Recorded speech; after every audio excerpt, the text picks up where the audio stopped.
அதெல்லாம் எதுவும் நடக்கிற மாதிரியே நாங்கள் காட்டிக்க மாட்டோம். பிரச்சனையே இல்லாத மாதிரி நாங்கள் பாட்டுக்கு போய்கிட்டே இருப்போம், ரீல்ஸை போட்டுக்கிட்டே இருப்போம். மீட்சி காலத்தை பயன்படுத்தி தங்களின் நீதி பற்றாக்குறைகளை கட்டுப்படுத்தி குறைந்ததுதான்.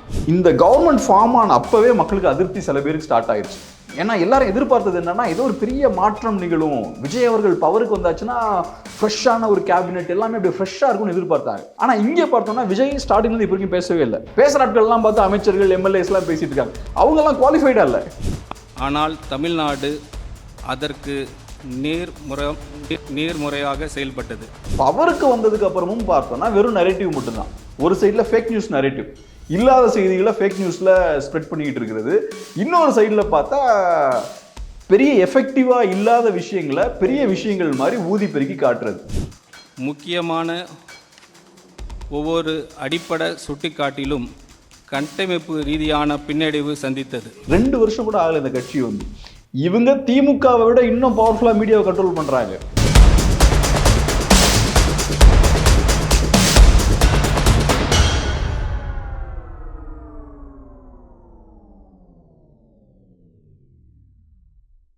வணக்கம் நேயர்களே, நான் உங்கள் கார்த்திக். நம்முடைய சிறப்பு நேர்காணலில் மூத்த பத்திரிகையாளர் கேப்ரியல் தேவதாஸ் இணைந்திருக்கிறார். அவரிடம் விரிவாக பேசலாம். வணக்கம் சார். வணக்கம் சார், டைம்ஸ் ஆஃப் இந்தியாவில் இன்றைக்கி ஒரு செய்தி, ஒரே சென்னை மற்றும் அதை சுற்றுவட்டார பகுதிகளில் ஒரே நாளில் 12 செக்ஷுவல் அப்யூஸ் கேசஸ் பதிவாயிருக்குன்ட்டு அதை ஸ்டாலின் வந்து ரீசர்வ் பண்ணி தமிழ்நாட்டில் சட்டம் ஒழுங்கு எப்படி இருக்குது, திமுகவை போராட்ட களத்துக்கு அழைக்கிறீங்களா அப்படின்ட்டு ஒரு கேள்வி கேட்டிருக்காரு. இவ்வளோ நாள் டிவிக்கு ஆட்சிக்கு வந்தவர் எந்த இஷ்யூஸ்க்கும் கருத்து சொல்லாமல் இருந்தவர் இதை ஃபஸ்ட் இஷ்யூவாக சொல்லியிருக்கிறாரு. இந்த இஷ்யூஸோட சீரியஸ்னஸை நீங்கள் எப்படி பார்க்குறீங்க? இது பெரிய ஒரு சிக்கலான ஒரு விஷயம் தான். அதுவும் குறிப்பாக தாவேக்காவை பொறுத்தளவில் அதிகாரத்துக்கு வர்றதுக்கு முன்னாடி இதை பெரிய ஒரு இஷ்யூவாக எடுத்து அவங்க பேசினாங்க. பிரச்சாரத்துலலாம் விஜய் அவர்கள் தமிழ்நாட்டில் பெண்களுக்கு எதிரான வன்முறை சம்பவம் நிறைய நடக்குதுன்றதை சீரியஸாக எடுத்து கேம்பெயின் பண்ணுறாரு. ஸோ விஜய் அவர்களை பொறுத்தளவில் தமிழ்நாட்டில் ஒரு பிரச்சனை இருக்குது, அந்த பிரச்சனைக்கு நாங்கள் தீர்வு கொடுப்போம்னு சொல்லி அவர் மக்கள்கிட்ட பிரச்சாரம் பண்ணுறாரு. ஸோ அந்த இஷ்யூவை யூஸ் பண்ணி ஓட்ஸ் வாங்குறாரு. அதுக்கப்புறம் அவர் சிஎம் ஆகிறாரு, தாவேக்கா ஆட்சி நடக்குது. ஸ்டார்டிங்கில் இருந்து இப்போ வரைக்கும் பார்த்தோன்னா ஏகப்பட்ட பிரச்சனைகள் வந்துக்கிட்டே இருக்குது. அதுவும் குறிப்பாக நிறையா இடங்களில் தாவேக்கா கட்சிக்காரங்களே இந்த மாதிரியான மோசமான செயல்களில் ஈடுபட்டு இருக்காங்க. ஸோ கட்சிக்காரங்களே அவங்களால கண்ட்ரோல் கீழே வைக்க முடியல. அப்படி இருக்கும்போது ஒன்றும் கட்சிக்காரங்க தவறு பண்ணுறாங்க, ரெண்டாவது தமிழ்நாட்டிலையும் நிறையா பிரச்சனைகள் பெண்களுக்கு எதிராக நடந்துக்கிட்டே இருக்குது. நேற்று பார்த்தோன்னா ஏறக்குறைய 5 சிறுமிகள் வந்து இந்த மாதிரியான செக்ஷுவல் அப்யூஸுக்கு உட்படுத்தப்பட்டிருக்காங்க. அதில் ஒரு குழந்தை பார்த்தோன்னா கொல்லப்பட்டிருக்காங்க. அவங்க இவ்வளோ மோசமான சூழல் இருக்குது. ஸோ ஓட்டு பெண்களை வச்சு கேட்டு ஓட்டு கேட்டு நீங்கள் வரீங்க. இப்போ உங்களால் சொன்ன விஷயங்களை சரியாக செய்ய முடியல, நிறையா பிரச்சனைகள் வந்துட்டு இருக்கு. ஆனால் அதுக்கு நீங்கள் பொறுப்பேற்க மாட்டேங்கிறீங்க. வெளியே வந்து குறைந்தபட்சம் அந்த பெண்கள் மேலேயும் தமிழ் மக்கள் மேலேயும் அக்கறை இருந்தால் நீங்கள் ஒரு விளக்கம் கொடுக்கணும்ல. ஆமாம், நாங்கள் இந்த மாதிரி சொல்லி தான் பவருக்கு வந்தோம், பட் இருந்தாலும் கடந்த ஆட்சி சரியில்லை, நிறைய பிரச்சனைகள் இருக்குது, அதனால எங்களுக்கு கொஞ்சம் டைம் கொடுங்க, ஏதோ ஒன்று சொல்லணும்ல.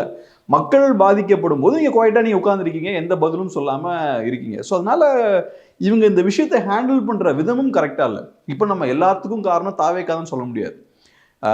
ஏன்னா இப்போ தான் அவங்க ஆட்சிக்கு வந்திருக்காங்க. இப்போ இந்த மாதிரியான சம்பவங்கள் நடக்குதுன்னா வேற நிறைய சிக்கல்கள் இருக்குன்னு அர்த்தம்.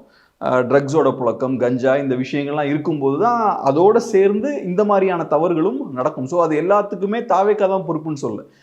ஆனால் ஒரு விளக்கமாவது கொடுக்கணும்ல மக்கள் பாதிக்கப்படும் போது. ஸோ இப்போ பவருக்கு வந்தவொடனே பார்த்தோன்னா நிறைய பிரச்சனைகள் நடக்குது. இன்னொன்று என்னென்னா, இப்போ கிரிமினல்ஸை பொறுத்த அளவில் சென்ஸ் பண்ணிடுவாங்க. இப்போ ஒரு கிளாஸ் ரூம் இருக்குன்னு வச்சுப்போம், வீக்கான ஒரு வாத்தியார் உள்ளே வராருன்னா ஸ்டூடெண்ட்ஸ் வந்து நிறைய பிரச்சனை பண்ணுவாங்க. நல்லா ஸ்ட்ரிக்டான வாத்தியார் இருக்காருன்னா அமைதியாக இருப்பாங்க. ஸோ ஸ்டூடெண்ட்ஸுக்கு தெரியும் எங்கே வாலாட்டணும், எங்கே அமைதியாக இருக்கணும்னு. அதே மாதிரி கிரிமினல்ஸ்க்கும் தெரியும். இப்போ கவர்மெண்ட் வீக்காக இருக்குது, அட்மினிஸ்ட்ரேஷன் வீக்காக இருக்குன்றதை கிரிமினல் சென்ஸ் பண்ணிட்டாங்கன்னா அவங்களும் தைரியமாக தேவையில்லாத விஷயங்களை பண்ணுவாங்க. இப்போ எனக்கும் அதை தான் கொஸ்டின். இப்போ ஒரு கிரைம் ரேட்ஸ் இப்போ இந்த லாஸ்ட் 1 மந்த்தில் பதிவாகிறது வந்து இதுக்கு பிஃபோராக இருந்த ஆட்சியில் பதிவானது தானா, இல்லை அதை விட கூடுதலாக இருக்குன்னு பார்க்குறீங்களா? இது நீங்கள் சொன்ன மாதிரி கவர்மெண்ட் கொஞ்சம் வீக்காக இருக்குன்னு கிரிமினல்ஸ்லாம் சென்ஸ் பண்ணியிருக்கிறாங்களா? நீங்கள் எப்படி? கண்டிப்பாக ஃபர்ஸ்ட் மந்த்தில் அதிகமாக தான் வந்திருக்கு. ஒரே மாதத்தில் ஏகப்பட்ட நம்பர்ஸ் பார்த்தோன்னா நம்ம பார்க்குறோம். அது மட்டும் இல்லாமல் தாவேக்கா கட்சிக்காரங்களே நிறைய இடத்துல இன்வால்வ் ஆகிருக்காங்க. இங்கே ரிசல்ட் வரும்போதே பார்த்தோன்னா ஒருத்தர் அப்போ சிக்கிறாரு, கரெக்டாக போஸ்கோவில் அவரை உள்ளே போடுறாங்கன்னு நினைக்கிறேன். அதுக்கப்புறமும் தொடர்ச்சியாக நிறைய இடங்களில் தாவேக்காரங்க மாட்டிக்கிட்டே இருக்காங்க. ஒரு பெண்ணை ஏமாற்றி ஒரு லாட்ஜுக்கு கூட்டு போய் அவங்களுக்கு மயக்க மருந்து கொடுக்குறாங்க 2 தாவேக்கா நிர்வாகிகள். அப்புறம் அந்த பெண் சொல்கிறத வச்சு பார்க்கும்போது எம்எல்ஏ பேரே அடிபடுது. ஆமாம், எம்எல்ஏவையும் அவங்க உள்ளே கொண்டு வராங்க. அவங்கள எம்எல்ஏ ப்ரெஷர் பண்ணதாகவும் அவங்க சொல்கிறாங்க. ஸோ அப்போ உங்கள் கட்சியே இவ்வளோ மோசமாக இருக்கே. இப்போ நீங்கள் நல்லா யோசிச்சு பாருங்க, திமுக ஆட்சி காலகட்டத்திலேயோ அதிமுக ஆட்சி காலகட்டத்திலேயோ இந்த மாதிரியான சம்பவம் நடந்திருந்தா எவ்வளவு பெருசாக வெடிச்சிருக்கும். அங்கேயும் இந்த மாதிரியான பெண்களுக்கு எதிரான வன்முறைகள் நடக்கும். ஆனால் கட்சிக்காரங்க இவ்வளோ தூரத்துக்கு அதிகமாக இன்வால்வ் ஆக மாட்டாங்க. கட்சிக்காரங்க இந்த மாதிரி ரெகுலராக நிறைய தவறுகளில் மாட்டிக்கிட்டே இருக்க மாட்டாங்க. ஒரே மாசத்துல தாவேக்காரங்க எவ்வளோ பேர் மாட்டியிருக்காங்க. மீடியாவும் பெருசாக பேச மாட்டேங்கிறாங்க. எனக்கு தெரிஞ்சது இது சீரியஸான ஒரு இஷ்யூ. அது மட்டும் இல்லை, இப்போ சேலத்தில் மணிகண்டன் அப்படின்றவர் நிறைய பெண்களை 50க்கும் மேற்பட்ட பெண்களோட வீடியோஸ்லாம் அவர் வச்சிருக்காரு. இது ஆக்சுவலாக பார்த்தோம்னா ஏறக்குறைய பொள்ளாச்சி சம்பவம் அளவுக்கு ரொம்ப மோசமான ஒரு சம்பவம் தான். இப்போ தாவேக கட்சிக்காரங்களை பொறுத்தளவில் எங்களுக்கும் அவருக்கும் தொடர்பு இல்லைன்றாங்க. அது ரைட் இருக்கட்டும். ஆனால் இவர் இந்த மாதிரி ஒரு சம்பவம் நடந்திருக்கு, இதை மீடியா ஏன் எடுத்து பேச மாட்டேங்கிறாங்க? இது எவ்வளோ பெரிய இஷ்யூவாக மாற்றிருக்கணும். ஆனால் நாம் பார்த்த லெவலில் ஒரே ஒரு சேனல் தான் இதை சீரியஸாக கையில் எடுத்து பேசினாங்க. அவங்க தான் ஃபஸ்ட்டு பிரேக் பண்ணுறாங்க. அதுக்கப்புறம் மற்றவங்க ஒரு நியூஸாக போடுறாங்க. நியூஸ் பேப்பர்லையும் பார்த்தோன்னா அது கொடுக்க வேண்டிய முக்கியத்துவம் கொடுக்கல. ஒருத்தர் இவ்வளோ தூரத்துக்கு இவ்வளோ சிக்கல்கள் பண்ணிட்டு இருந்திருக்காருன்னா இது எனக்கு தெரிஞ்சு பெரிய முக்கியத்துவம் வாய்ந்த ஒரு இஷ்யூ தான். அதை அப்படியே சைலண்ட்டாக அதை இல்லை. இப்போ பொள்ளாச்சி கிரைமில் வந்து அந்த பெண்கள் நேரடியாக வந்து பேசக்கூடிய சுச்சுவேஷன் நடந்துச்சு. வேற பாதிக்கப்பட்டவங்கள வீட்டில் போய் அடித்து அசால்ட் நடந்துச்சு. அது போக சில வீடியோக்கள் வெளியானதுனால அது ஒரு மக்களை கோபத்தை உச்சக்கட்டத்துக்கு தூண்டுச்சு. இதில் அந்த மாதிரி எதுவும் நடக்காததுனால, வெளியே வராததுனால இந்த கிரைம் வெளியே பெருசாக தெரியல. இல்லை மீடியா வந்து பர்பஸ்ஃபுல்லாக முதல்ல நீங்கள் சொன்ன மாதிரி வீடியோ வரணும், அது வரணும், இது வரணும்னா முதல்ல மீடியா பேசணும்ல. அதை பற்றி மீடியா அதை பற்றி பேசினாதான் அது சம்மந்தமான விஷயங்கள்லாம் வெளியே வரும். மீடியா இங்கே வாயே திறக்கலையே. நான் தமிழ் நியூஸ் பேப்பர்ஸ் பார்க்குறேன், இங்கிலீஷ் நியூஸ் பேப்பர் பார்க்குறேன், எல்லாம் சின்ன பெட்டி செய்தி தான் போடுறாங்க.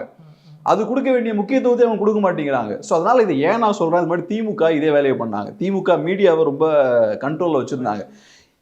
திமுக கூட ஒரு 70 ஆண்டுகளுக்கு மேலே திமுகவுக்கு ஒரு லெகசி இருக்குது. ஒரு பழைய ஒரு கட்சி. அவங்க மீடியாவை கண்ட்ரோல் பண்ணுறாங்கன்னா புரிஞ்சுக்க முடியுது. 2 வருஷம் கூட ஆகலை இந்த கட்சி வந்து. இவங்க திமுகவை விட இன்னும் பவர்ஃபுல்லாக மீடியாவை கண்ட்ரோல் பண்ணுறாங்க. இது பெரிய ஒரு சிக்கலான ஒரு விஷயம்தான். இப்போ இந்த பிரச்சனைகள்லாம் இருக்குது, இதுக்கு சொல்யூஷன் வேணும்னு இடத்துக்கு நம்ம வரும்போது இவங்க வைக்கக்கூடிய சொல்யூஷனும் ப்ராப்பரான ஒரு சொல்யூஷனாக இல்லை. இப்போ பார்த்தோம்னா சிங்கப்பெண் அதிரடி திட்டம் அப்படின்ற படை அப்படின்ற ஒரு ஸ்பெஷல் டாஸ்க் ஃபோர்ஸ் ஒன்று அறிமுகப்படுத்துகிறாங்க. 2500 போலீஸ்காரங்களை இனிஷியலாக அங்கே கொண்டு வராங்க. அவங்க ஃப்ரெஷ்ஷாக ரெக்ரூட் பண்ணல, ஏற்கனவே இருந்தவங்கள உள்ளே கொண்டு வந்து வைக்கிறாங்க. இப்போ மொத்தம் 234 தொகுதி இருக்குது. ஒவ்வொரு தொகுதிக்கும் 10-11 பேர் தான் இருப்பாங்க இல்லையா? 2500 பேர்னா ஒரு தொகுதிக்கு எவ்வளோ பேர்? 10 இல்லாட்டி 11 பேர் தான். ஃபியூச்சரில் இன்னும் 2500 பேரை கொண்டு வருவோம்னு சொல்கிறீங்க. அப்படி பார்த்தா கூட 20-22 பேர் தான் இருப்பாங்க. இவங்க எப்படி ஒரு தொகுதிக்கு 10 பெண்கள் சேர்ந்து எப்படி ஒரு தொகுதியில் பெண்களுக்கு எதிரான வன்முறை சம்பவங்கள் நடக்காமல் தடுக்க முடியும்? ஸோ அப்போ அதுக்கான சாத்தியமே கிடையாது. அப்போ அவங்க கிட்ட எவ்வளோ பெட்ரோல் வெஹிக்கிள்ஸ் இருக்கும், அவங்க என்ன பண்ணுவாங்க, அந்த கேள்விகள்லாம் இருக்குது. ஸோ அதனால இவங்களை பொறுத்தளவில் கேட்சியான சில விஷயங்களை அனௌன்ஸ் பண்ணிக்கிறாங்க. எனக்கும் அதுதான் கேள்வியாக இருக்குது. இப்போ அவங்க தொண்டர்கள் இல்லை விஜயோட ஹார்ட்கோர் ஃபேன்ஸை சாட்டிஸ்ஃபை பண்ணுற மாதிரி சில ஸ்கீம்ஸோ ஃபோட்டோஸோ ஃபுட்டேஜஸோ கொடுத்தா போதும், அவங்க அதை வச்சு ஒரு நரேட்டிவே செட் பண்ணிடுவாங்க, ஆட்சி நல்லா இருக்கிற மாதிரி. அந்த மாதிரியான ஒரு பிஆர் ஆங்கிளே இவங்க டீல் பண்ணுறாங்க. பிஆர் ஆங்கிள் இருந்தால் இவங்க ஸ்டார்டிங்லேருந்து விஷயங்களை பார்த்துட்டு இருக்காங்க. அது ஒன்று தான் அவங்களுக்கு தெரியும். எலெக்ஷனுக்கு முன்னாடி இருந்து இப்போ வரைக்கும் அவங்க பிஆர் மேனேஜ்மெண்ட் மட்டும் தான் பண்ணிக்கிட்டு இருக்காங்க. நரேட்டிவை எப்படி செட் பண்ணலாம், ஒரு கருத்துருவாக்கம் எப்படி பண்ணலாம். எலெக்ஷனுக்கு முன்னாடி பொலிட்டிக்கலாக அவங்க எதுவுமே பண்ணல. அவங்க பண்ண ஒரே விஷயம் என்னன்னா திமுகவை எதிரியா ஃபிக்ஸ் பண்ணாங்க. அது ஒரு நரேட்டிவ். திமுகவுக்கு எதிராக எத்தனை போராட்டம் பண்ணாங்க, அரசியல் ரீதியாக திமுகவுக்கு என்ன அழுத்தம் கொடுத்தாங்க, அதெல்லாம் ஒன்றுமே கிடையாது. ஸ்டாலின் சாரும்பாங்க, திமுக மோசம்பாங்க, தீய சக்திம்பாங்க, இவ்வளவுதான். ஸோ திமுக மோசம், அதுக்கு மாற்று நாங்கள். ஸோ கரெக்டாக எதிரியை ஃபிக்ஸ் பண்ணாங்க. அதை தாண்டி வேற யாரையும் அவங்க வாயில சொல்லவே இல்லை. அதிமுகன்ற பேரை யூஸ் பண்ணல, இபிஎஸ் அட்டாக் பண்ணல, வெறும் ஸ்டாலின் திமுக இவ்வளவுதான். நரேட்டிவ் தான் அது.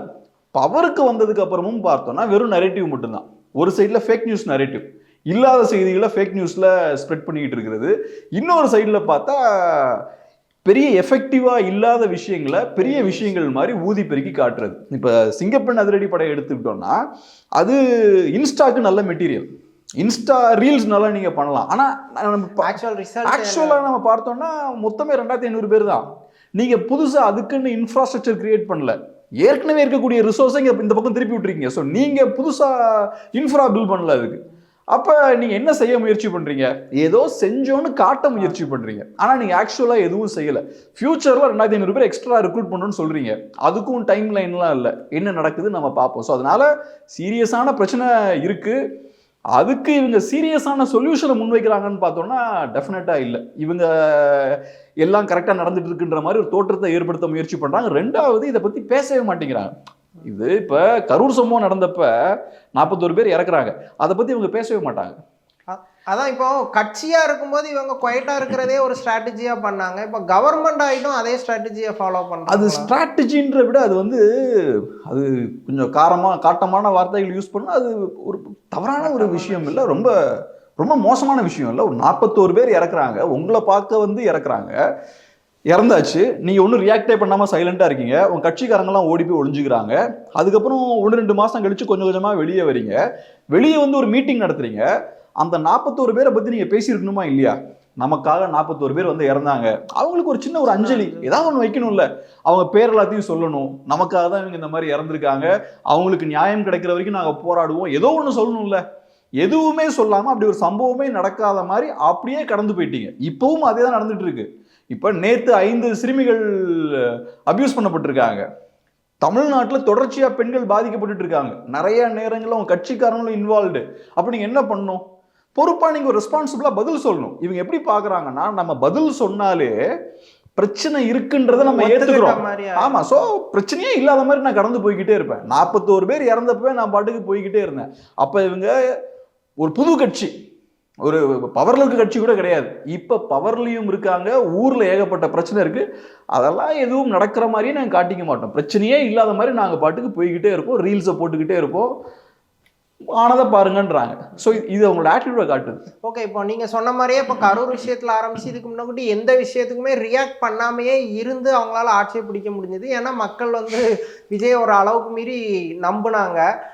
ஸோ இப்பவும் அதே விஷயத்த பண்றாங்க. பீப்புளுக்கு விஜய் மேல ஒரு புது, அதாவது இவர் சரியில்லைங்கிற ஒப்பீனியன் கிரியேட் ஆகுமா, இல்லை அதே கிரேஸ்ல தான் விஜய் அப்ரோச் பண்ணுவாங்க? இப்போ தமிழ்நாட்டில் இருக்கவங்க எல்லாருமே விஜயோட ரசிகர்கள் கிடையாது. விஜயோட ரசிகர்கள் ஒரு 5% மேபி இருப்பாங்க. மீதி ஆட்கள்லாம் சாமானியர்கள். அவங்களுக்கு திமுக அதிமுக மேல அதிருப்தி. அந்த அதிருப்தியில புதுசா ஒரு கட்சிக்கு வாய்ப்பு கொடுக்கணும்னு யோசிக்கிறாங்க. விஜய் அவர்கள் பெரிய ஒரு ஆல்டர்னேட்டிவா அவங்களுக்கு படுறாங்க. நிறைய பேர் ஓட் போடுறாங்க. நிறைய பேரை பொறுத்தளவுல விஜய் ஜெயிக்க மாட்டாருன்னு நினைச்சு கூட நிறைய பேர் ஓட் போட்டிருக்காங்க. பட் எனிவே விஜய் அவர்கள் நல்லா பெர்ஃபார்ம் பண்றாரு. அந்த கட்சி தமிழ்நாட்டில் பிகெஸ்ட் பார்ட்டியா எமர்ஜ் ஆயிட்டாங்க. ஸோ நான் ஏற்கனவே சொன்ன மாதிரி விஜய் அவர்களோட ரசிகர்கள் கிடையாது எல்லாருமே ஓட் போட்டவங்க. அதை தாண்டி இருக்கக்கூடிய எக்ஸிஸ்டிங் செட்டப்ல கோபம் இருக்கு அந்த மக்களுக்கு. அதனாலதான் விஜய் அவர்கள் ஓட் போடுறாங்க. அப்ப நீங்களும் அதுக்கு சொல்யூஷனா இருக்கணும். நீங்களும் அதே மாதிரி தவறுகளை பண்ணிக்கிட்டே இருந்தீங்கன்னா மக்கள் உங்க மேலேயும் கோவப்படுவாங்க. அதனால எல்லாரும் விஜய் அவர்களுக்கு நிறைய ரசிகர்கள் இருக்காங்கன்றதுக்காக அவர் என்ன பண்ணாலும் ஏத்துப்பாங்கலாம் கிடையாது. தமிழ்நாட்டில் ஒரு 5% தான் ஒரு ரசிகர்களா இருப்பாங்க. ஸோ இதே மாதிரி போயிட்டு இருந்ததுன்னா டெஃபினட்டா தாவேக்காவுக்கு நிறைய சிக்கல் வரும். நான் ஒன்று சொல்றேன், இந்த கவர்மெண்ட் ஃபார்ம் ஆன அப்பவே மக்களுக்கு அதிருப்தி சில பேருக்கு ஸ்டார்ட் ஆயிடுச்சு. ஏன்னா எல்லாரும் எதிர்பார்த்தது என்னன்னா ஏதோ ஒரு பெரிய மாற்றம் நிகழும், விஜய் அவர்கள் பவருக்கு வந்தாச்சுன்னா ஃப்ரெஷ்ஷான ஒரு கேபினெட் எல்லாமே இப்படி ஃப்ரெஷ்ஷாக இருக்கும்னு எதிர்பார்த்தாங்க. ஆனால் இங்கே பார்த்தோம்னா விஜய் ஸ்டார்டிங்லேருந்து இப்போ வரைக்கும் பேசவே இல்லை. பேசுகிற ஆட்கள்லாம் பார்த்தா அமைச்சர்கள் எம்எல்ஏஸ்லாம் பேசிட்டு இருக்காங்க. அவங்கெல்லாம் குவாலிஃபைடா இல்லை. ஸோ அந்த அமைச்சர்கள் எம்எல்ஏஸ்லாம் ஆமா, அவங்களை பார்க்கும்போதே தெரியுது ஏதோ சிக்கல் இருக்குன்னு தெரியுது. இவங்க நேத்து இருந்தவங்களை விட பெட்டரா இல்ல, இன்ஃபேக்ட் நிறைய நேரங்கள்ல நேத்து இருந்தவங்களோட மோசமா இருக்காங்க. சோ அப்படி இருக்கும்போது நம்ம எதிர்பார்த்த மாற்றம் வேற ஒண்ணா இருந்தது. ஆனா இங்க இல்ல அததான் மக்கள் ரியலைஸ் பண்றாங்க. கண்டிப்பா அது இருக்கும், கண்டிப்பா அது இருக்கும். கண்டிப்பா இப்பவுமே இப்ப பவர் கட்ல ஆரம்பிச்சு ஈவன் ரேப்புக்கெல்லாம் கூட இதுக்கு டிஎம்கே தான் பின்னாடி இருக்கு, டிஎம்கே தான் ஆல் அவுட் பண்ணியிருப்பாங்க அப்படிங்கிற மாதிரி அவங்களாம் ஒரு கதையை உருவாக்கி அவங்களே அதை நம்பிட்டு இருக்கிறாங்க. அதனால எனக்கு அந்த சந்தேகம் இருக்கு. இப்ப என்ன வேணாலும் நீங்க காரணம் சொல்லாங்க, end of the day power cut இருக்குன்னா சிக்கல்லாம் உங்களுக்கு. மக்கள் பவர் கட்டை ஏத்துக்கிட்டே இருக்க மாட்டாங்க. நீங்க 2 நாள் சொல்லலாம் திமுக தாங்க அது காரணம், திமுக சதி பண்ணிட்டாங்கலாம். 3வது நாள் எனக்கு கரண்ட் வேணும், திமுக பின்னாடி இருக்காங்களா ட்ரம்ப் இருக்காரான்றது எனக்கு பிரச்சனை கிடையாது, எனக்கு கரண்ட் வேணும், நைட் நான் தூங்கணும். ஸோ நீங்க அத்தியாவசியமான பிரச்சனைகள் இருக்குல்ல, கரண்ட்டு, லா அண்ட் ஆர்டர், பெண்கள் சேஃப்டி, இதெல்லாம் பேசிக்கான விஷயம். இங்கெல்லாம் நீங்க கோட்டை விட்டுக்கிட்டே இருந்தீங்கன்னா 2 மாசம் மக்களை ஏமாத்தலாம். அதுக்கப்புறம் திமுக பின்னாடி இருக்காங்களா, பாஜக பின்னாடி இருக்காங்களா, டெமோக்ராட்டிக் பார்ட்டி, ரிப்பப்ளிக் பார்ட்டி, அதை பத்தி எனக்கு கவலை இல்லை, எனக்கு கரண்ட் வேணும். மக்கள் இப்ப அதனால தான் ரோட்டுக்கு போனாங்க, இபி ஆபீஸ்க்கு போய் நிக்கிறாங்கன்னா எனக்கு கரண்ட் வந்து ஆகணும். ஸோ அதனால இதுக்கு ஒரு லிமிட் இருக்கு. இன்ஃபேக்ட் நான் என்ன சொல்லுவேன்னா, மற்ற கட்சிகள்லாம் பவருக்கு வராங்கன்னா ஒரு 6 மந்த்ஸ் கழிச்சு தான் பிரச்சனைகள் வர ஆரம்பிக்கும். 6 மந்த்ஸ் கழிச்சு தான் கான்ஸ்பிரசி தியரியில் அவங்களும் பேச ஆரம்பிப்பாங்க. அவங்கள தற்காத்துக் கொள்வதற்கு என்ன பண்ணுவாங்க, இவங்க பண்ண சதி அவங்க பண்ண சதிலாம் சொல்லுவாங்க. இவங்க கையில் இருக்கக்கூடிய கார்ட்ஸ் எல்லாம் ரொம்ப சீக்கிரமா யூஸ் பண்ணிட்டு இருக்காங்க. வந்து 1 மாசம் தான் ஆகுது, அதுக்குள்ள திமுக சதி அவங்க சதி இவங்க சதி, அப்புறம் 1 வருஷம் கழிச்சு 2 வருஷம் கழிச்சு நிறைய பிரச்சனைகள் வரும். இது ஒரு பெரிய பிரச்சனையே கிடையாது, போக போக பெரிய பெரிய பிரச்சனைகள் வரும். அப்ப உங்களுக்கு யூஸ் பண்றதுக்கு கையில கார்ட்ஸே இருக்காது. இப்பவே பார்த்தோம்னா எந்த பிரச்சனை வந்தாலும் நிர்மல் அவர்கள்லாம் திமுக தான் சொல்றாரு. திமுக காலத்துல அது நடந்தது, திமுக தான் இதை பண்ணிருப்பாங்க, சில பேர் பண்றாங்கன்றாரு. ஸோ இன்டெரக்டா அவர் திமுக தான் ஹிண்ட் பண்ணி பேசுறாரு. இது செல்லுபடி ஆகிக்கிட்டே இருக்காரு. ஏதோ ஒரு பாயிண்ட்ல சிக்குவாங்க அவங்க. ஓகே, இப்போ இவங்க ஆட்சிக்கு மட்டும் இல்லை, அரசியலுக்கே புதுசு. கிட்டத்தட்ட அமைச்சரவையில் உள்ளவங்க எம்எல்ஏக்கள் எல்லாருக்குமே இந்த 1 மந்த்துங்கிற உண்மையில் அவங்களுக்கு டஃப்பானதாக தான் இருந்திருக்கும். அதிகாரம் எல்லாமே புதுசு. ஆனால் அவங்ககிட்ட ஒரு எவால்விங் ப்ராசஸை பார்க்க முடியுதா? அவங்க உண்மையிலே கற்றுக்கிறதுக்கோ இல்லை கற்றுக்கிட்டு தவறுகளை திருத்திக்கிறதுக்கோ ரெடியாக இருக்கிறத உணர முடியுதா? நீங்கள் எப்படி பார்க்குறீங்க? என்னோட ஒப்பீனியன் கேட்டிங்கன்னா, நான் ரொம்ப நெகட்டிவாக பேசுகிறேன்னு நினைக்கக்கூடாது. நிறைய நேரங்கள் பார்க்கும்போது, நிறைய பேரை பார்க்கும்போது எனக்கு என்னமோ அவங்க அந்த ப்ரொஃபைலுக்கான ஆட்களை எனக்கு தெரியல. இப்போ இப்போ மக்கள் ஏன் தாவேக்காவுக்கு ஓட் போட்டாங்க? பெட்டரான கவர்மெண்ட் வரணும், மாற்றம் வேணும். விஜய்க்காக மட்டும்தான், வேற எதுவுமே கிடையாது. இந்த எம்எல்ஏஸ் யாரு, வேட்பாளர்கள் யாரு, மினிஸ்டர்ஸ் யாரு, யாரையுமே மக்களுக்கு தெரியாது. விஜய் அப்படின்ற ஒரே இண்டிவிஜுவலுக்காக ஓட் போட்டாங்க. ஸோ நீங்க விஜய் அவர்களை பார்த்து ஓட் போட்டீங்க. அப்ப இவங்கெல்லாம் யாருன்னே தெரியாம இவங்களுக்குலாம் நீங்க ஓட் போட்டிருக்கீங்க. இப்போ அவங்க வரும்போது தான் நீங்க பாக்குறீங்க. இவங்க விஷயங்களை கையாளக்கூடிய விதத்தெல்லாம் பார்க்கும்போது நமக்கு ஆச்சரியமா இருக்கு. ஒருத்தருக்கு அவரோட துறை என்னன்னே தெரியல. நம்ம திருப்பி ரீடேக் போவோன்றாரு, அவரோட துறையை அவரு மாத்தி சொல்றாரு. இந்த மாதிரி நிறைய விஷயங்கள் நம்ம பார்க்குறோம். இன்னொரு எம்எல்ஏ பார்த்தோம்னா, ஒருத்தர் ஒரு மாதிரி நின்று பேசுறாரு, இப்படிதான் நின்று பேசுவாங்க அந்த துணியில். அவர் நின்று பேசுற ஸ்டைல விமர்சிக்கிற ஒரு எம்எல்ஏ ஒருத்தர் இன்ஸ்பெக்ஷன் போகும்போது, உங்களுக்கு நீங்க இன்ஸ்பெக்ஷன் போறீங்க, அங்க என்ன பிரச்சனை இருக்கோ அதை மட்டும் நீங்க பேசுங்க. அவர் இப்படி நிக்கணும் அப்படி நிக்கணும்லாம் சொல்றதுக்குலாம் யாருக்கும் எந்த உரிமையும் கிடையாது. அவரோட தனிப்பட்ட விஷயம். இந்த மாதிரி ஏகப்பட்ட விஷயங்கள் நான் பார்க்குறோம். இன்னொருத்தர் பார்த்தோம்னா, ஒரு ஹாஸ்பிட்டலுக்கு ஒரு அமைச்சர் வந்து போறாரு, தளபதி போட்டோ இல்லைன்றார். அவர் முக்கியமான விஷயங்கள்லாம் அங்க அதிகாரி பேசிட்டு இருக்காரு. அதெல்லாம் காது கொடுத்து கேட்காம அவர் அப்படியே ரூம் அப்படியே சுத்தி பாக்குறாரு. விஜய் அவரோட போட்டோ எங்க, தளபதி போட்டோ எங்கன்னு கேட்டாரா? தளபதி போட்டோ எங்கன்னு அவரு கேட்கிறாரு. ஸோ அப்ப அவருக்கு எது பிரச்சனையா படுதுன்னு பாருங்க. அந்த போட்டோ தான் அவருக்கு பிரச்சனையா படுது. ஹாஸ்பிட்டல் அட்மினிஸ்ட்ரேஷன் பிரச்சனைகள் அதெல்லாம் தாண்டி அந்த போட்டோ தான் அவருக்கு பிரச்சனையா இருக்கு. ஸோ எதுக்கு அதை அவர் பிரச்சனையா பாக்குறாரு? அவர் வேற ஒரு பேக்ரவுண்ட்ல இருந்து வராரு. அவரு சினிமாவில் ஆக்சுவலா அவரோட டூ இயர்ஸ் பிஃபோர் பழைய வீடியோ ட்ரெண்ட் ஆகுது. ஏதோ அந்த பேனர் வச்சுட்டு விஜய் பேனர் முன்னாடி நடந்து போயிட்டு இருந்தாரு. அதான் அவங்களோட என்டையர் பாலிடிக்ஸே விஜயை செலிப்ரேட், என்டையர் லைஃபே விஜயை செலிப்ரேட் பண்றது அப்படிங்கிறதுலே இருந்துட்டு இங்க வந்தப்போ அவங்களால அடாப்ட் ஆக முடியாம தடுமாறும். ஸோ அட்மினிஸ்ட்ரேஷன்ன்றது சீரியஸான மேட்டர். இப்போ பார்த்தோம்னா பெரிய பெரிய நிறுவனங்கள் தமிழ்நாட்டில இருந்து வெளியேறுதுன்றாங்க. கரண்ட்டு போயிட்டு இருக்கு. இனி போக போக நிறைய துறைகள்ல நிறைய பிரச்சனைகள் கண்டிப்பா வரும். ஏன்னா இது எல்லாமே சீரியஸ் பிரச்சனைங்கிறத கவர்மெண்டா உணர்ந்திருக்காங்களா? முதல்வர் வந்து விஜய் உணர்ந்திருக்கிறாரா? அது எதுவும் சமிச்சைகள் தெரியுதா? அதுக்கான தெரியலையே. இப்போ நார்மலாக இவ்வளவு குற்றச்சாட்டுகள் ஒரு அரசு மேலே இருக்குது, இவ்வளவு பிரச்சனைகள் இருக்குன்னா ஏதோ ஒரு பதில் சொல்லணும்ல, ஒரு ப்ரெஸ் மீட்டாவது நடத்தணும்ல. இப்போ ஒரு ப்ரெஸ் மீட் நடத்தினாங்கன்னா நம்ம புரிஞ்சுக்கலாம். நீங்கள் சொன்ன கேள்விக்கான, நீங்கள் கேட்ட கேள்விக்கான பதில் அங்கே இருக்கும். கவர்மெண்ட் இது ஒரு பிரச்சனையாக பார்க்குறாங்களா இல்லையா, சிஎம் இதை ஒரு பிரச்சனையாக பார்க்குறாரா இல்லையான்னு. ஸோ விஜய் அவர்கள் இது வரைக்கும் ப்ரெஸ்ஸை சந்திக்கவே இல்லை. ஸோ எனக்கு தேவையில்லை, மக்களுக்கு பதில் சொல்லணுன்ற அவசியம் இல்லைன்ற ஒரு ஸ்டாண்டில் இருக்காங்க. ஸோ அதுவும் அவங்க ஆட்டிடியூடை காட்டுது. எலெக்ஷனுக்கு முன்னாடியும் ப்ரெஸ் சந்திக்கல, எலெக்ஷன் முடிஞ்சதுக்கு அப்புறமும் ப்ரெஸ் சந்திக்கல, டிவியில போய் தாவேக்காரங்க உட்கார்ந்து டிபேட்டும் பண்ண மாட்டேங்கிறாங்க, மீடியாவோட அந்த கட்சியும் என்கேஜ் ஆக மாட்டேங்குது. இவங்களுக்கு எதிராக பேசக்கூடிய சில சேனல்கள் பார்த்தோம்னா திடீர்னு காணாமல் போகுது, கேட்டால் கிளிச்சுன்றாங்க. ஸோ இதெல்லாம் வச்சு பார்க்கும்போது மீடியா அவங்க எப்படி ஹேண்டில் பண்றாங்கன்னு தெரியுது. இப்போ மீடியாவோட ஒரு கட்சி என்கேஜ் ஆக மாட்டேங்குது, மீடியாவை ஒரு கட்சி முடக்க முயற்சி பண்ணதுனாலே அந்த கட்சியோட ஆட்சி சரியில்லைன்னு அர்த்தம். உங்க ஆட்சி பெர்ஃபெக்டா இருக்குன்னா மீடியாவை போய் நோண்ட வேண்டிய அவசியமே இருக்காது.